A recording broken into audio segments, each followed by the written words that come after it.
걱정하는 새 염려하는 백합이라고 하는 제목으로 하나님의 말씀을 듣겠습니다.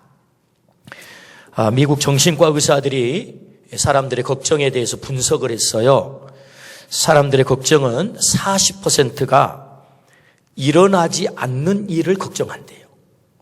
30%는 과거 지난 일을 걱정한대요.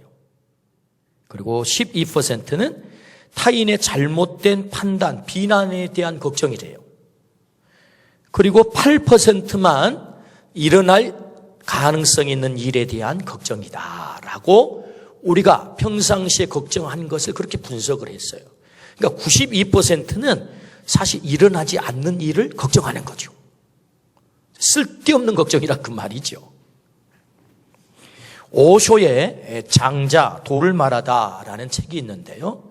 그 책 중에 이 세상에 태어날 때 그대는 태어나기 위해 무슨 노력을 했는가? 어린아이에서 어른으로 자라기 위해 무슨 노력을 했는가? 숨을 쉬기 위해 지금 무슨 노력을 하고 있는가? 모든 것이 그 스스로 이루어진다. 그런데 왜 걱정하는가? 라고 하는 글이 있습니다. 사실 우리 걱정하지 않아도 그냥 자연스럽게 이루어져 간다는 거죠. 참으로 지당한 말씀입니다. 걱정한다고 우리 인생 문제가 풀리면 얼마나 좋겠어요. 우리는 태어날 것을 걱정하지 않았고 어른이 되는 것을 걱정하지 않았고 숨 쉬는 것을 걱정하지 않았습니다. 거의 대부분은 자연스럽게 이루어져 가는 것들입니다. 우리가 걱정하는 것들 92%가 일어나지 않는 일들입니다. 우리는 걱정한다고 문제가 해결되는 것이 아닌 줄 너무나도 잘 알고 있습니다. 그럼에도 불구하고 우리는 걱정합니다. 왜 걱정하죠? 인간이기 때문에 그렇습니다. 우리가 인간이기 때문에 우리가 걱정으로부터 자유로울 수가 없단 말이죠. 어쩌면 걱정은 인간의 본질과 같습니다. 그러나 주님은 우리가 그 걱정 속에 살기를 원치 않아요. 걱정의 파괴성을 우리 주님은 너무 잘 알고 계십니다. 잠언 15장 13절 말씀에 마음의 즐거움은 얼굴을 빛나게 하여도 마음의 근심은 심령을 상하게 하느니라. 17장 22절에 마음의 즐거움은 양약이라도 심령의 근심은 뼈를 마르게 하느니라. 무슨 얘기입니까? 근심, 걱정, 우리 심령을 깨뜨리고 우리의 건강을 해친다는 거죠. 뼈를 마르게 한다. 이 걱정의 파괴성을 성경은 정확하게 지적하죠. 때문에 주님은 우리가 이 걱정 가운데 살기를 원치 않는다 말씀이죠. 사실 우리는 코로나19를 겪으면서 대단히 무섭기도 하고 불안하기도 하고 사실 걱정 가운데 지나고 있습니다. 세계적으로 300만 명이 감염이 되었고 그중에 20만 명이 사망을 했습니다. 프랑스는 치사율이 18.2%입니다. 10명이 코로나 감염이 되면 2명이 죽습니다. 무서운 얘기죠. 코로나 바이러스 문제도 심각하지만 더 심각한 것은 제2의 경제 대공황이 올 것이라고 모두가 예견을 합니다. 미국은 실업자가 2,700만 명이 넘어섰습니다. 그 조짐들이죠. 한국경제연구원은 당초 경제성장률을 2020년도 1.9%로 우리나라 경제성장률을 예측을 했어요. 그런데 이 코로나 사태가 터지면서 마이너스 2.3%로 하향 조정을 했어요. 그러니까 4.2%나 하향 조정을 했다는 거예요. 앞으로 닥칠 여러 전망들이 결코 녹록지 않습니다. 때문에 우리는 걱정하고 염려할 수밖에 없습니다. 주님은 오늘 걱정하는 우리들에게 이렇게 말씀합니다. 오늘 34절 그러므로 내일 일을 위하여 염려하지 말라. 내일 일은 내일이 염려할 것이요 한날의 괴로움은 그날로 족하니라. 염려하지 말래요, 주님은. 오늘 본문에서. 그렇다면 여러분, 우리 하나님께서 염려하지 말라라고 하는 말씀은 무책임한 말씀인가요? 대책 없이 하신 말씀인가요? 그렇지 않을 것입니다. 하나님이 적어도 이 세상을 창조하셨다고 한다면, 그래서 우리의 주인이 되셨다고 한다면 하나님이 염려하지 말라는 말씀 속에는 내가 너를 책임지 마, 그 약속이 담겨 있다는 거죠. 내가 너의 걱정을 해결할 거야. 내가 너의 염려를 해결할 거야. 우리 주님의 약속입니다. 그렇다면 여러분, 걱정하고 살아가는 우리들, 염려할 수밖에 없는 우리들, 그 걱정을 주님이 어떻게 해결하실까요? 그 첫 번째, 주인을 바꿔라 그렇게 말씀하세요. 주인을 바꾸면 너의 걱정이 해결돼. 이 말은 곧 참 주인을 섬겨라 이런 말씀이거든요. 참 주인. 오늘 24절 말씀입니다. 한 사람이 두 주인을 섬기지 못할 것이니 혹 이를 미워하고 저를 사랑하거나 혹 이를 중히 여기고 저를 경히 여김이라. 너희가 하나님과 재물을 겸하여 섬기지 못하느니라. 오늘 말씀에 두 주인을 말씀하세요. 한 사람이 두 주인을 섬기지 못한다는 말씀은 두 주인을 섬기는 자가 있다는 말씀이고, 두 주인을 섬기는 자는 가짜 주인을 섬기는 자다라는 말씀이죠. 두 주인이 있는데 한 주인은 가짜라는 거예요. 그럼 여러분, 성경에서 말하는 두 주인이 뭐죠? 하나님, 재물이죠. 오늘 성경 본문이 그렇잖아요.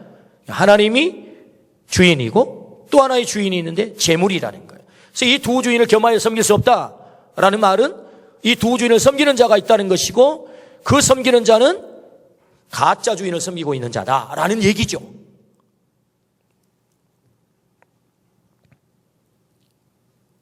참 주인이 하나님이고 가짜 주인이 재물인 것은 삼척동자도 다 아는 사실입니다. 우리가 그거 모르는 사람 없습니다. 참 주인이 하나님이심을 우리는 믿습니다. 재물은 가짜 주인인 것도 믿습니다. 그렇죠. 가짜 주인이죠. 그런데 문제는 다 아는 사실이 그렇게 되지 않는다는 데 있는 것입니다. 참 주인이 하나님, 재물은 가짜 주인이야. 그런데 놀랍게도 참 주인을 섬기지 않고 가짜 주인을 섬기는 세상의 사람들은 너무 많다는 거예요. 문제는 우리 안에도 하나님을 섬기는 것처럼 살지만 가짜 주인을 섬기고 사는 사람이 많다는 거예요. 이게 문제라는 거죠. 인간들은 아담 때로부터 지금까지 가짜 주인에게 관심을 가졌어요. 재물은 역사 이래 지금까지 하나님 대신 주인의 자리를 가장 많이 차지한 것입니다. 실제로 재물은 웬만한 문제들 다 해결합니다. 여러분, 돈이 웬만한 거 다 해결합니다. 재물만 들어가면, 이런 돈만 들어가면 안 풀리던 문제도 술술 풀립니다. 이런 경험해 보셨죠? 그래서 사람들은 돈을 윤활유라고 하잖아요. 그래서 기름 치면 돼 이러잖아요. 재물이 가지고 있는 엄청난 파워, 힘이죠. 그래서 인간은 하나님을 주인으로 섬기다가도 어느 한순간 그 재물에게 주인의 자리를 갖다 바칩니다. 여러분, 하나님을 안 섬겼다는 얘기가 아니에요. 하나님 섬기고 있는데 어느 한순간에 이거 재물이 힘이 있네. 그래서 주인의 자리를 재물에게 갖다 바친다는 거죠. 재물은 참 주인이신 하나님 자리를 늘 차지하곤 합니다. 문제는 재물이 주인의 자리를 차지하기 전까지는 재물은 인간에게 더 없는 축복입니다. 그렇죠. 재물 없이 사는 사람 누가 있어요? 재물이 있어야 삽니다. 돈이 있어야 삽니다. 그러니까 재물이 주인 노릇하기 전까지 재물은요, 인간에게 너무너무 귀한 축복이에요. 그런데 이 재물이 주인 자리를 딱 꿰차는 순간 인간은 가장 불행한 자리로 떨어지는 거예요. 재물에 의해서 조종되는 인간, 돈에 의해서 조종되는 인간, 불행한 자리에 떨어지죠. 그게 역사 아닙니까? 지금까지 역사가 보여주는 이 재물의 파괴성과 오늘 우리의 삶의 현장에 나타나는 비극들이 무엇입니까? 재물이 주인 자리를 차지했을 때 나타나는 비극이죠. 그래서 재물을 주인으로 섬기면 안 된다라고 성경은 누누이 강조하고 있는 것입니다. 성경의 예를 볼까요? 아간이라고 하는 사람이 여호수아에 등장합니다. 그의 가족이 아골 골짜기에 끌려가서 다 몰살을 당합니다. 돌에 맞아서. 왜 그런 일이 벌어집니까? 여러분, 아간은 하나님 잘 섬겼던 사람입니다. 여호수아를 통해서 하나님 말씀하셨어요. 여리고성을 점령할 때 헤렘, 그거 다 하나님께 바쳐진 거야. 헤렘이거든요, 히브리어로. 다 바쳐진 거 너 취하면 안 돼. 하나님의 말씀이었지요. 근데 전쟁을 하다 보니까 금덩어리가 눈에 들어옵니다. 은덩어리가 들어옵니다. 신할선 외투 기가 막힌 옷이 눈에 들어옵니다. 와, 저 금덩어리 있으면 나 행복하게 잘 살 것 같아. 재물이 그의 주인의 자리를 차지하는 순간 하나님의 말씀을 순종하지 않습니다. 여러분, 재물이 주인 되는 순간 하나님의 말씀을 인간은 순종하지 않아요. 이게 특징입니다. 그래서 결국 아간은 어떻게 되죠? 금덩어리, 은덩어리, 신화선의 부한부를 자기가 취해서 몰래 숨깁니다. 이스라엘 백성이 전투에 나섰습니다. 아이성과 전쟁에서 대패를 당하게 됩니다. 원인을 찾아봤더니 아간이 하나님의 말씀을 어기고 가지지 말라고 하는 전리품을 취했다는 것이죠. 금덩어리, 은덩어리, 신화선, 외투한벌을 취했다는 것입니다. 왜 취했을까요? 재물이 그의 주인이었거든요. 주인의 말 들었거든요. 때문에 이스라엘이 전쟁에 패했어요. 그리고 아간의 가족들은 다 걸구질이 끌려가서 어린아이부터 다 식구들이 짐승까지 돌에 맞아 죽습니다. 재물이 주인 되니 가장 불행한 자리로 그들을 몰고 간 거죠. 가룟 유다가 왜 비극의 종말을 맞았습니까? 예수님이 그의 주인 되려고 정말 예수님은 너무너무 무진 예를 썼어요. 유다를 택했어요. 유다를 불렀어요. 3년씩 데리고 다니면서 유다야, 내가 너 주인이야. 내 말 들어야 돼. 3년씩이나 예수님께서, 누가요? 예수님께서, 유다야, 내가 주인이야. 내가 주인이야. 그렇게 사정하고 그렇게 가르치고 그렇게 기적을 행했는데도 유다는 그 주인의 자리를 주님에게 내드리지 않고 돈에게 주인의 자리를 내주고 말았단 말이죠. 유다가. 어떻게 되죠? 예수님은 돈벌이 수단, 돈 받고 팔아버립니다. 참으로 불행하죠. 그래서 결국 유다는 가장 비극적인 죽음을 맞습니다. 재물이 주인 되면 인간을 가장 불행하게 만드는 거지요. 이 땅 모든 역사의 비극은 재물이 주인 노릇하면서 벌어진 일들입니다. 그 숱한 전쟁들이 왜 일어났습니까? 다 재물 차지하겠다는 전쟁 아닙니까? 개인의 갈등이 왜 일어납니까? 우리의 삶의 연장에 일어나는 많은 개인의 갈등들이 왜 일어납니까? 돈이 주인 노릇한단 말이죠. 이게 뭐 명분은 그럴듯하는 것 같은데 실제로 내용 들어가 보면 다 거기 재물이 주인 노릇하니 갈등이 일어나는 것입니다. 아프게도 이혼 가정 통계를 내봤더니 70%가 경제적인 문제로 이혼을 했어요. 뭐예요? 돈 때문에 갈등이 생겼고 돈 때문에 끝장냈다는 것입니다. 돈이 주인 노릇하면 이렇게 되는 거죠. 재물은 언제든지 주인의 자리를 꿰차는 마력을 가지고 있습니다. 기억해야 됩니다. 재물은 주인의 자리를 언제든지 차지하려고 하는 마력을 가지고 있는 것이다. 재물은 가짜 주인입니다. 참 주인이 아닙니다. 우리를 행복하게 할 것 같지만 그렇지 않습니다. 재물이 주인 노릇하는 순간 인간은 불행한 자리로 떨어집니다. 그것이 역사가 보여주는 것이고 우리의 삶이 보여주는 것이고 성경이 보여주는 것이란 말이죠. 그래서 이 가짜 주인에게 얼마나 많은 사람들이 속습니까? 나를 행복할 것처럼 속아가는데 결코 행복을 가져다 주지 못하죠. 모든 인간의 근본 문제는 주인의 문제입니다. 성경은 뭘 말합니까? 참 주인 되신 하나님을 섬겼을 때 하나님께서 어떻게 복을 주셨는가? 가짜 주인, 재물을 섬겼을 때 하나님은 어떤 벌을 내리셨는가? 성경을 간단한 도식으로 정리를 해보면 딱 이 한마디예요. 참 주인 되신 하나님을 섬겼을 때 하나님이 어떤 복을 주셨는가? 참 주인이 아닌 가짜 주인을 섬겼을 때 하나님이 어떤 벌을 내리셨는가? 그게 성경의 전체 내용이란 말이죠. 그러므로 여러분, 참 주인 되신 하나님을 주인으로 섬기기를 주의 이름으로 축원합니다. 그때 우리의 걱정이 해결된다 말씀하시죠. 우리의 걱정을 어떻게 해결하세요? 참 주인 되신 하나님을 네가 섬기면 내가 너의 걱정을 해결하마라고 말씀하세요. 그러므로 가짜 주인에게 쏟지 않기를 축복합니다. 참 주인 되신 하나님을 섬기기를 축복합니다. 그분이 나의 주인 되시면 내 걱정과 염려의 문제를 해결하신다. 아멘. 그렇습니다. 두 번째, 주인을 신뢰하라. 첫 번째는 우리의 걱정을 해결하기 위해서 주인을 바꿔라. 참 주인을 섬겨라 라고 말씀을 하세요. 그렇다면 주인을 바꿨다면 어떻게 해야 됩니까? 이제 주인을 신뢰해야 됩니다. 신뢰. 오늘 본문 25절을 한번 같이 보겠습니다. 25절. 그러므로 내가 너희에게 이르노니 목숨을 위하여 무엇을 먹을까? 무엇을 마실까? 몸을 위하여 무엇을 입을까? 염려하지 말라. 목숨이 음식보다 중하지 아니하며 몸이 의복보다 중하지 아니하냐. 할렐루야.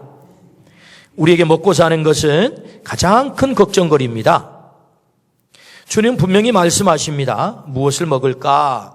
무엇을 입을까 염려하지 말라. 먹는 것을, 입는 것을 내가 책임지 마. 나 믿어. 이런 말씀이거든요. 오늘 이 본문의 말씀이. 나 믿어. 나 신뢰해. 내가 너 책임질 거야. 주님이 그렇게 말씀하세요. 코로나 이후에 우리의 걱정이 무엇입니까? 결국 먹고 사는 문제이거든요. 경제 문제이거든요. 경제 대공황이 온다라고 세상은 떠들어대기 시작합니다. 정말로 오고 있는 것 같습니다. 오직 하면 한 번도 잊지 않는 여러분 수천 조를 풀어서 국민들에게 돈을 그냥 주겠어요? 지금 그것이 예견되기 때문입니다, 여러분. 이 경제적인 문제, 먹고 사는 문제, 이게 앞으로 심각한 문제로 다가올 거예요. 그런데 주님이 아시고 말씀하세요. 염려하지 마. 내가 책임져. 나 신뢰해. 나 믿어. 주님 말씀하는 거거든요. 여러분 이 말씀을 믿기를 축복합니다. 내가 너의 주인이라면 내가 반드시 너를 책임질 거야. 라고 오늘 말씀하는 거예요. 그 제자들이 반신반의해요. 잘 안 믿어요. 그래서 주님이 실물 교육을 시키세요. 얘들아, 저 공중에 새 좀 봐. 저 새가 걱정하니? 저 들의 백합화를 좀 봐. 백합화가 걱정해? 걱정하는 새 봤어? 백합화 걱정하는 거 봤어? 주님이 실물 교육을 한다고요. 오늘 본문 내용 아닙니까? 어느 날 새가 야, 씨를 어디다 심지? 이게 무슨 씨를 심어야 되나? 이 비료는 언제 줘야 되나? 이거 창고를 지어야 되나 말아야 되나? 그렇게 걱정하는 새 봤니 얘들아? 걱정하지 않아요 새가. 근데 놀랍게도 하나님이 다 먹이신다는 거예요. 입히신다는 거예요. 들의 백합화가 내가 어떻게 옷감을 만들어 입지 길쌈을 하지 걱정하지 않는데, 그런데 하나님이 솔로몬의 영광보다 더 화려하게 입히셨다는 것 아니겠습니까? 새가 걱정하지 않아요. 백합화가 걱정하지 않아요. 왜 그럴까요? 주인 대신 하나님을 신뢰한다는 거예요. 야, 새들도 나 신뢰해. 그래서 걱정하지 않는 거야. 백합화도 나 신뢰해. 그래서 걱정하지 않는 거야. 하물며 너희 일까 보냐라고 주님이 말씀하세요. 너희들은 오늘 피었다 지는 저 꽃보다도, 오늘 잘려서 아궁이에 던져지는 저 들풀보다도 더 귀중하지 않냐? 내가 너희를 얼마나 사랑하는데 하물며 너희 일까 보냐. 할렐루야. 그렇습니다. 주인을 신뢰하라는 거예요. 주인을 신뢰하라. 오늘 30절 한번 같이 볼까요? 30절입니다. 오늘 있다가 내일 아궁이에 던져지는 들풀도 하나님이 이렇게 입히시거든 하물며 너희일까 보냐. 믿음이 작은 자들아. 할렐루야. 믿음이 작은 자들아 라고 주님이 말씀하세요. 뭘 먹을까? 뭘 마실까? 뭘 입을까? 걱정하는 그들을 향하여 주님이 말씀하세요. 이 믿음이 작은 자들아. 마틴 루터가 사랑하는 친구에게 보낸 편지입니다. 나약한 것과 근심하는 것은 문제가 크기 때문이 아니다. 그것은 불신앙 때문이다 라는 편지를 썼어요. 너희가 문제가 커서 걱정하는 게 아니고 너의 불신앙 때문에 그 문제가 커 보이는 거야. 그래서 너 걱정하는 거야 라는 말씀이죠. 그러니까 주님 신뢰하면 그 걱정거리가 아주 작아진다는 것입니다. 할렐루야. 그렇죠? 우리 주님께서 우리의 문제를 책임지시겠다 약속하십니다. 그래서 요한복음 14장 27절에 이렇게 약속합니다. 평안을 너희에게 끼치노니 곧 나의 평안을 너희에게 주노라. 내가 너희에게 주는 것은 세상이 주는 것과 같이 아니하리라. 너희는 마음에 근심도 하지 말고 두려워하지도 말라. 할렐루야. 내가 너희에게 평안을 줄 거야. 너 근심하지 마. 염려하지 마. 내가 주는 평안은 세상이 주는 것과 달라. 내가 너를 완벽하게 책임질 거야. 우리 주님이 말씀하세요. 그러므로 우리 주님을 신뢰하기를 축복합니다. 주인을 신뢰하기를 축복합니다. 우리의 참 주인 되신 하나님을 신뢰할 때 우리 주님께서 새를 책임지듯 백합화를 책임지듯 나를 책임지신다 약속하세요. 그러므로 주인을 신뢰하기를 축복합니다. 그럴 때 우리가 걱정을 해결할 수 있다라고 말씀하세요. 세 번째는 한 단계 더 깊이 들어갑니다. 주인의 비전을 따르라. 자, 주인을 바꿨습니다.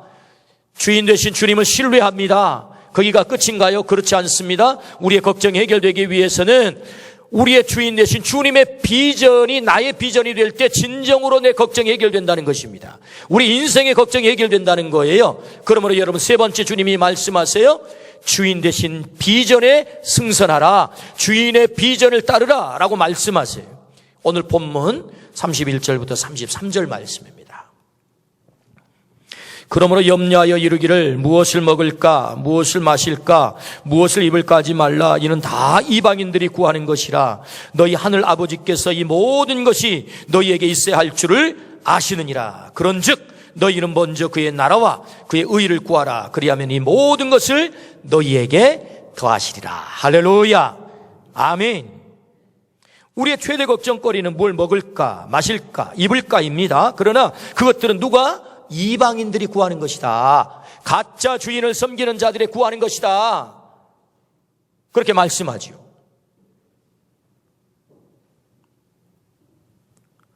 인간이 먹는 것, 마시는 것, 입는 것만 추구하며 산다면 동물과 다른 게 뭐지요?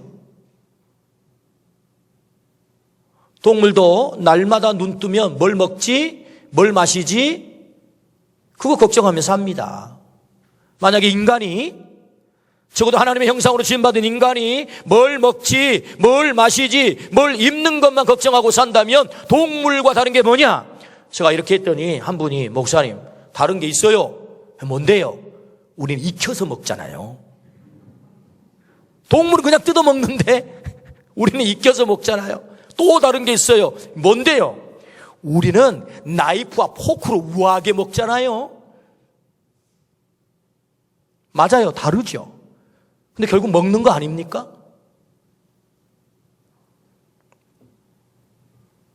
재물이 주인 노릇하면 그것만을 추구할 수밖에 없습니다. 그런 사람의 비문은 뭐라고 적힌 줄 아십니까? 먹다 죽다입니다. 그 사람의 비문은 먹다 죽다예요. 우리는 먹다 죽다 할 수 있는 사람이 아니잖아요. 우리 인생의 목표가 먹다 죽다는 아니잖아요. 우리가 좀 차원 높은 삶을 살아야 되는 것 아니겠습니까? 하나님께서 이 땅에 적어도 하나님의 형상으로 지음받아 보내셨다면 우리에게 뭔가 목적이 있을 것 아니겠습니까? 주님이 말씀하세요. 내 비전은, 너를 이 땅에 보낸 내 비전은 먼저 그의 나라와 의를 구하는 거야.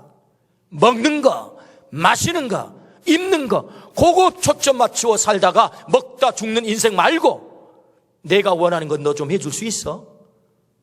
내가 너의 주인이거든? 내가 너의 생명의 주인이야. 그러면 좀 그의 나라와 의를 구하면 좀 안 되겠어? 이것이 주님의 비전이거든요.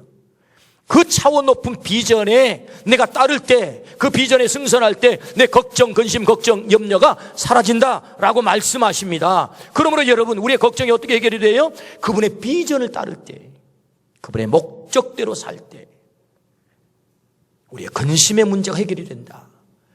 그분의 비전이 무엇입니까? 그의 나라와 그의 의. 할렐루야. 이 비전이 우리의 비전이 되기를 주의 이름으로 축원합니다. 우리가 차원 높은 삶을 사시기를 주의 이름으로 축원합니다. 우리는 먹다 죽다 그렇게 끝낼 인생이 아니라 말이죠. 그러므로 여러분, 주인을 바꿨다면 주인을 신뢰하십시오. 주인을 신뢰하신다면 그 주인이 원하는 삶을 사십시오. 그 삶이 무엇입니까? 먼저 그의 나라와 의를 구하는 것이다. 할렐루야. 우선순위의 문제입니다. 우리가 뭘 먼저 추구하고 살아야 될 것인지 주님이 약속하시잖아요. 먼저 그의 나라와 의를 구하면 그 나머지는 내가 책임질 거야. 내 비전 이루면 내가 보너스로 네가 진짜 걱정하는 먹고 마시고 입는 것 내가 해결해 주마. 이거 말씀하거든요. 할렐루야. 그러므로 여러분, 주님의 이 비전에 사로잡히기를 축복합니다. 그의 나라와 의가 우리의 비전이 되기를 축복합니다. 첫 단추가 잘 꿰져야 한다는 말이 있습니다. 여러분, 옷을 입을 때 제가 와이셔츠를 입는데 이 단추가 하나 어긋나요? 그럼 마지막에 다 어긋납니다. 웃기는 거죠. 그럼 제가 양복을 입었는데 이 단추구멍이 2개 있어요. 그런데 아래 단추를 위에다 껴보세요. 이거 연구됩니다. 웃기잖아요. 이 단추가 제대로 첫 단추가 끼워져야 그 다음 단추도 제대로 끼워지는 것 아니겠어요? 우리 인생의 우선순위 첫 단추가 중요하단 말이죠. 주님이 말씀하세요. 너희는 먼저 주님의 목적이 우리의 삶의 우선순위가 되면 그 나머지는 내가 책임지 마. 할렐루야. 아멘. 말씀하세요. 지난주 월요일 날 우리 교회 예배당에서는 참으로 귀하신 분의 장례가 있었습니다. 우리 조동기 원로 장로님 장례를 치루었지요. 저는 장례를 치르는 내내 참 마음이 평안했어요. 왜 이렇게 마음이 평안할까? 제 스스로 제가 질문을 했습니다. 그랬더니 제 마음속에 이렇게 나름대로 몇 가지 대답이 왔어요. 그것은 평생의 주를 위해서 사시다가 가셨기 때문에 제 마음이 참 평안했어요. 그리고 천국 갈 너무나도 분명한 확신이 있었기 때문에 마음이 평안했고요. 그리고 자녀들이 다 잘 됐단 말이죠. 자녀들이 복을 많이 받았어요. 그래서 이 장례를 집례하면서 여러분 자녀들이 잘 됐다는 말은 무슨 뭐 재벌이 됐다 그런 얘기는 아닙니다. 하나님을 잘 믿고 예수님 잘 믿는단 말이죠.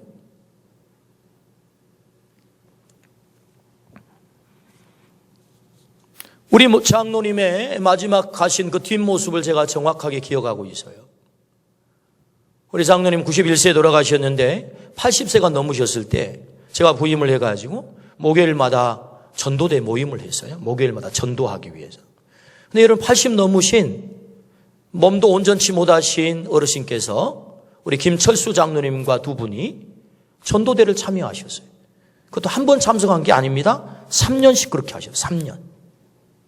목요일마다 전도지를 들고 길거리에 나서요. 그리고 병원에 가서 전도를 하세요. 저는 두 분 장로님께서 전도지를 들고 나가는 그 뒷모습을 보면서 저는 외경심이 생겼어요. 정말 훌륭하다. 정말 귀하다. 몸이 불편해지셔서 교회 출입을 못 하실 때 댁에 가서 신방을 할 때 갑자기 예배 후에 제가 카메라를 들이대고 인터뷰를 했어요. 장로님, 지금 요새 무슨 기도하십니까? 바로 나온 대답이 교회를 위해서 기도합니다. 영혼들 돌아오기 위해서 기도합니다. 주의 종들을 위해서 기도합니다. 그렇게 대답하셨어요. 그 영상이 제 핸드폰에 있습니다.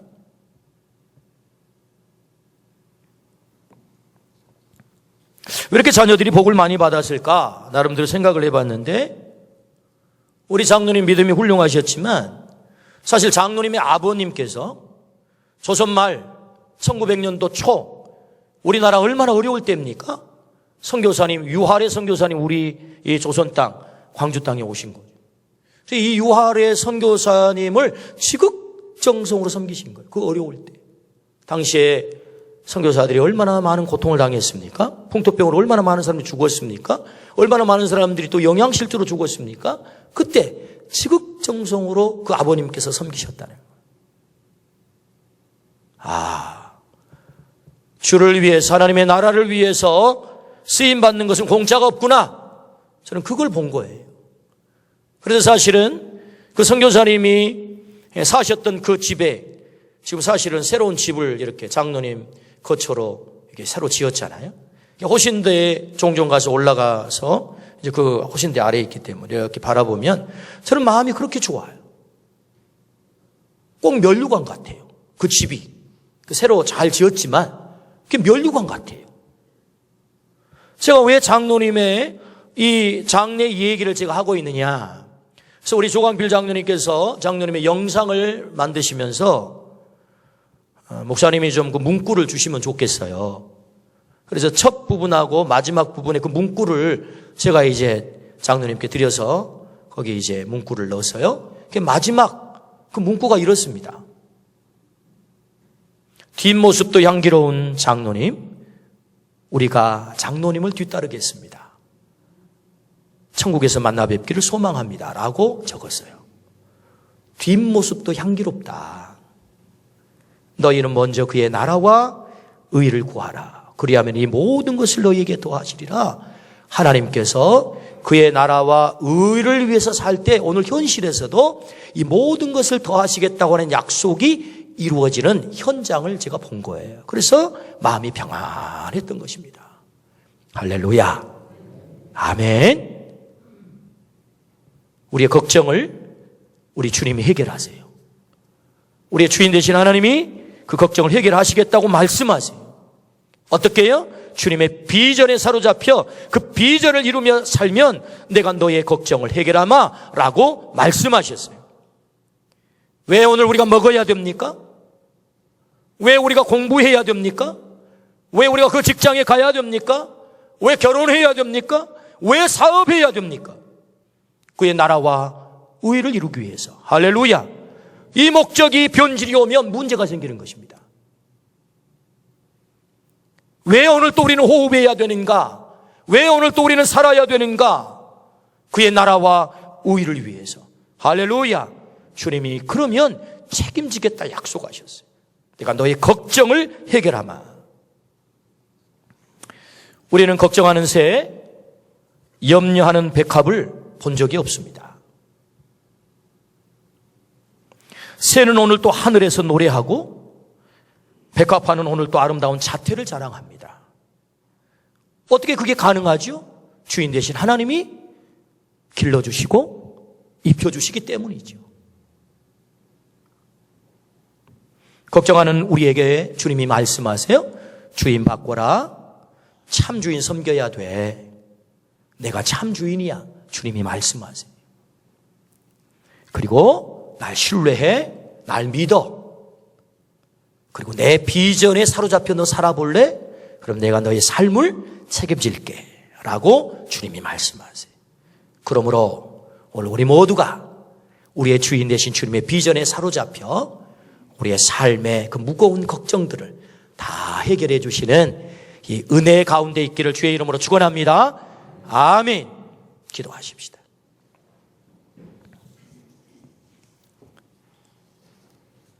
걱정하는 새가 없고 염려하는 꽃이 없습니다. 그러나 우리는 걱정하고 염려합니다.